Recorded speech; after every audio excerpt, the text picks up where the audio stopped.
So now we're hearing that scores of ANC members are arriving in a motorcade, some on foot, at the ANC KZN offices to demand the immediate release of former President Jacob Zuma. My colleague Bongani Gema is there. He can tell us what's happening. Bongani, thank you very much for joining us. What's the latest? Well, thank you very much. Good afternoon to you and good afternoon to our SABC viewers. We are here at the Dr. Pixley Isakaseme House, the provincial office of the African National Congress here in KZN, where, as you can see behind me, scores of people who allegedly are ANC members have come out to demand that the former president, as you understand, is incarcerated. They are demanding the immediate release of the former president. They are telling us that they're here to deliver a memorandum which are a list of grievances, but the top of their grievances is the release of former President Jacob Zuma.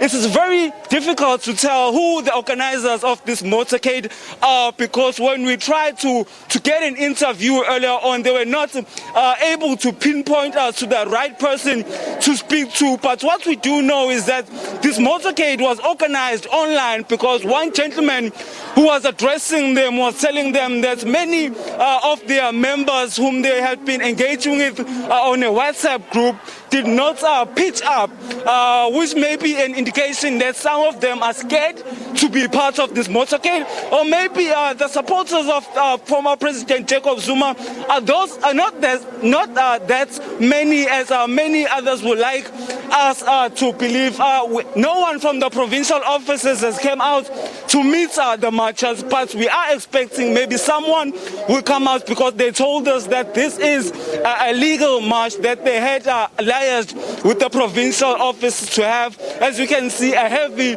presence of officers, of our staff members and our Metro Police officers are here.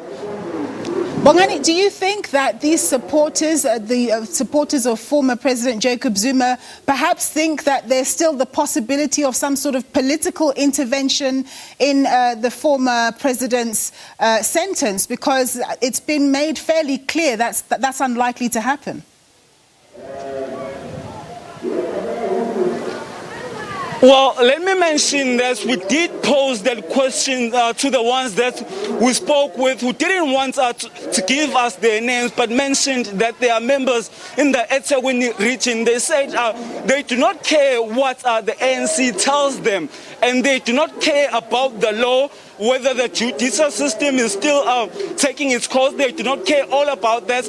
All they want is that the former president be released. What matters to them is to see the former president walk out of the Escorts Correctional Center. They are saying that, well, the judicial system has proven to them that it doesn't have their interest. They are saying the judicial system is working against them. So now they want to urge the ANC to expedite the release of the former president. We asked them, well, what are the terms in that memorandum? They said, well, they cannot tell us yet. They are saying we must wait. They are going to be reading out that memorandum here. I don't know if we can find one gentleman who spoke with us. I cannot see him for now, but yeah, that is what they were telling us. Okay, Bongani, we're going to leave it there, and of course we'll catch up with you as the day unfolds. Bongani Gema there for us in KZN.